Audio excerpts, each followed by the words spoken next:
Aoibhin and John are halfway around the Vartry Reservoir loop.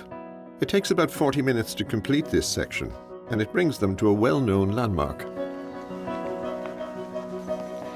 Hi, Ned. Aoibhin, how are you? Aoibhin, how are you? There is a section of dams along part of the Vartry Reservoir, and this part of the walk is on a public road. Ned Fleming is a local engineer who knows all about the reservoir.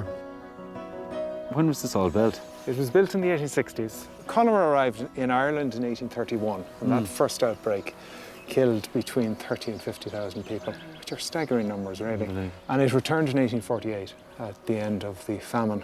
At the time, the city was supplied by the canals. The problem there was neither the quality or quantity could be guaranteed. And also, it was very, very low pressure. Every house, when you think of it, had at least one fire in it. So house fires were very, very common. So a high pressure supply is very, very important to fire brigade. So in terms of disease and fire, saving lives really. The building in front of us there is the draw-off tower. That's where the water is taken from the reservoir and into the waterworks. And hanging out at the back of that tower, you will see there is a plug. Right. What was that plug for? It's literally like a bath plug. Okay. Except it's 48 inches in diameter. So it's bigger than your normal bath plug. And that plug was for emptying the reservoir, so it's something you'd only use once a year or something.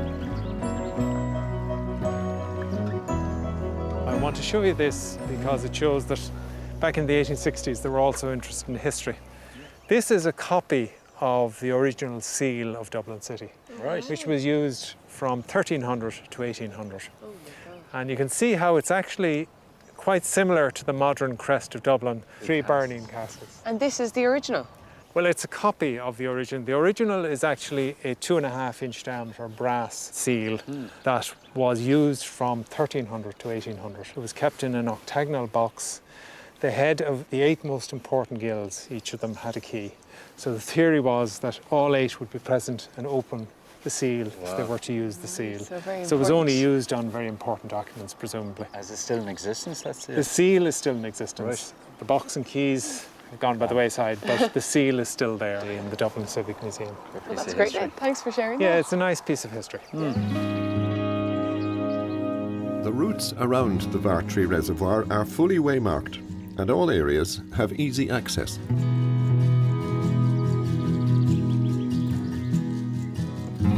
Oh, this is a nice view, isn't it?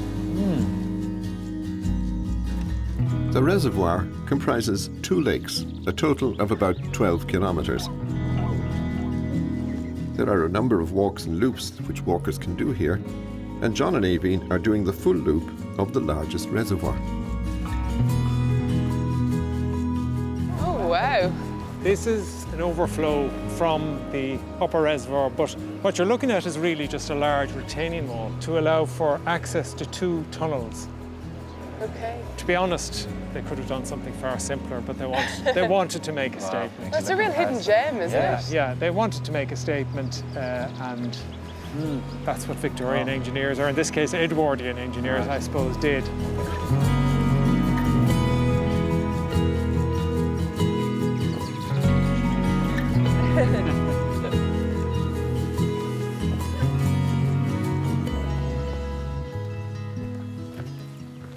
Okay, this is where I leave you now. I'm going this way.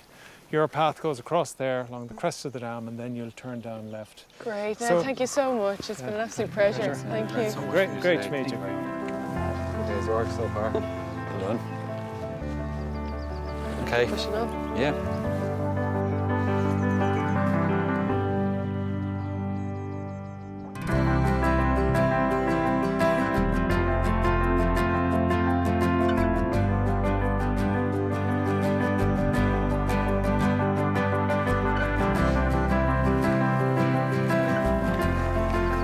So green, isn't it? It's so lush.